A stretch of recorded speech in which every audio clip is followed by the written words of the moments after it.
दोस्तों, कुछ लोगों को अभी भी लगता है कि भारत कई मामलों में चाइना से आगे है, और ऐसा कोई बाहरी लोगों का कहना नहीं बल्कि हमारे भारत के ही कुछ लोगों का मानना है।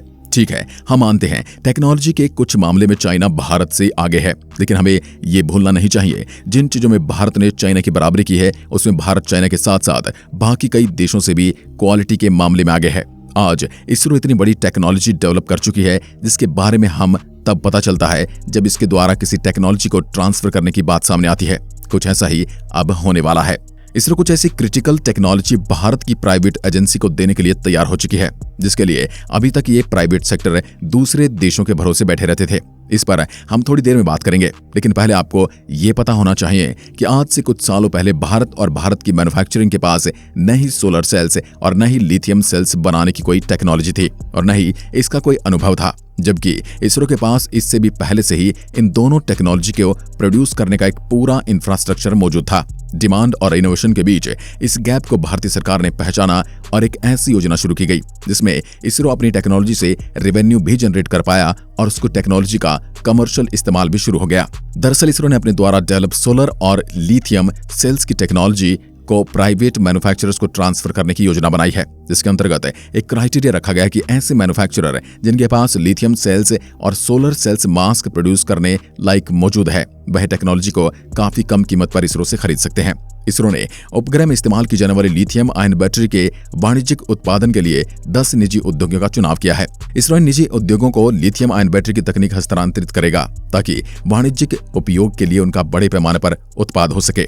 इस बैटरी का विकास भारतीय अंतरिक्ष अनुसंधान संगठन ने उपग्रहों और प्रक्षेपण यानों के लिए किया है, लेकिन अब यह इलेक्ट्रिक वाहनों में भी इस्तेमाल होगी। तकनीक ट्रांसफर के जरिए उत्पादन बढ़ाने के लिए इसरो ने जिन 10 कंपनियों का चुनाव किया है इसमें से अधिकांश निजी उद्योग हैं। इनका चुनाव 141 कंपनियों की सूची से किया गया है। इसमें भारत इलेक्ट्रॉनिक्स लिमिटेड, पुणे के अलावा चित्तूर, कोची, गुरुग्राम, हैदराबाद, राजकोट, भुवनेश्वर, नई दिल्ली, मुंबई और पुणे की कंपनियां शामिल हैं। VSSC के अधिकारियों के मुताबिक अंतरिक्ष एजेंसी इन कंपनियों को लिथियम आयन बैटरी के निर्माण के लिए तमाम तकनीकी सुविधाएं मुहैया कराएगी।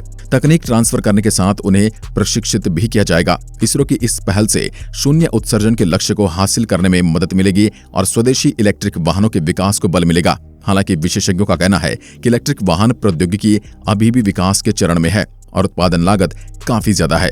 इसके अलावा इलेक्ट्रिक वाहनों के परिचालन के लिए इकोसिस्टम भी तैयार नहीं है। बैटरी का विकास विक्रम साराभाई अंतरिक्ष केंद्र ने स्वदेशी तकनीक से किया है और इसका उपयोग अभी तक उपग्रहों के प्रक्षेपण यान में होता रहा है। मार्च में इसरो ने भेल के साथ एक समझौते पर हस्ताक्षर किए थे, जिसके तहत भेल को अंतरिक्ष एजेंसी के लिए लिथियम आयन बैटरी बनाने के लिए टेक्नोलॉजी को हस्तांतरित किया जाएगा। इसका मकसद इस तरह की बैटरी के आयात को कम करना है। इस कदम से बैटरी जीवन के अंत में उत्पन्न कचरे के प्रबंधन पर चिंताओं का ख्याल रखना अपेक्षित है। MOU के अनुसार भेल एक उत्पादन संयंत्र स्थापित करेगा, जबकि इसरो स्केल अप, लागत अनुकूलन में संयुक्त प्रयास, वैकल्पिक रसायन विज्ञान और बैक प्रतिबद्धता के लिए अनुसंधान और विकास के लिए समर्थन प्रदान करेगा। भेल व्यवसाय अनुप्रयोगों के लिए बैटरी विकसित करेगा। यह लिथियम आयन बैटरी के उपयोग के साथ कम लागत वाले विद्युत वाहनों को बढ़ावा देने के लिए भारत की योजना का हिस्सा है।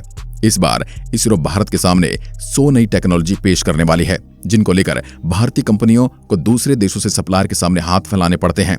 इसरो ने इन सभी टेक्नोलॉजी के जारी करने की आखिरी डेट 17 अप्रैल रखी है और ड्रोन, सैटेलाइट, कंपोजिट मटेरियल से लेकर सॉफ्टवेयर जैसी वो तमाम चीजें जिनकी जरूरत आज भारतीय कंपनियों को है वो सभी प्रोडक्ट और इक्विपमेंट इस टेक्नोलॉजी में शामिल होंगे। वैसे इसरो ने यह साफ कर दिया है इन सभी टेक्नोलॉजी के सभी कमर्शियल प्रोडक्शन या इस्तेमाल में इसरो की परमिशन इन कंपनियों को लेनी होगी। ऐसा इसलिए जिससे भारत में डेवलप इन टेक्नोलॉजी का किसी भी गलत तरीके से इस्तेमाल न हो सके। वैसे आपको ये पता होना चाहिए कि इसरो की खुद की एक सेमीकंडक्टर प्रोडक्शन यूनिट भारत में ऑफिशियल है और यहाँ पर 200 नैनोमीटर के सिलिकॉन ब्रेक का प्रोडक्शन ऑपरेट होता है। ये यूनिट पंजाब के मोहाली में स्थित है। दोस्तों, कुछ दिन पहले ही इसरो ने अपनी कॉलोनी में दवाइयों और खाने की डिलीवरी के लिए ड्रोन का प्रयोग किया था। इसरो के अधिकारियों को दरअसल कुछ समय पहले चेन्नई स्थित गरुण एरोस्पेस के ड्रोन के बारे में पता लगा था। एक मीडिया रिपोर्ट ने बताया कि इसरो के अधिकारियों को जब इसके बारे में पता लगा तो उन्होंने टेस्ट पर जोर दिया, साथ ही कई और मकसदों को पूरा करने के लिए ड्रोन के प्रयोग पर बल दिया। इसरो के एक अधिकारी ने बताया कि उनके कंट्रोलर ने व्हाइट नाइट ड्रोन पर आए एक आर्टिकल के बारे में उस समय पढ़ा जब उन्हें बेंगलुरु के अस्पताल में तैनात किया गया था। इसके बाद अधिकारियों से गरुड़ एरोस्पेस से संपर्क करने के लिए कहा गया। सुलूरपेट में स्थित इसरो की 3 रेजिडेंशियल हाउसिंग कॉलोनी में 2000 घर हैं। इन्हीं घरों में से 600 घरों को ट्रायल के लिए चुना गया था। आज के लिए बस इतना ही। अगर वीडियो पसंद आई तो लाइक कीजिए और ऐसी वीडियोस के लिए चैनल को सब्सक्राइब जरूर करें। धन्यवाद।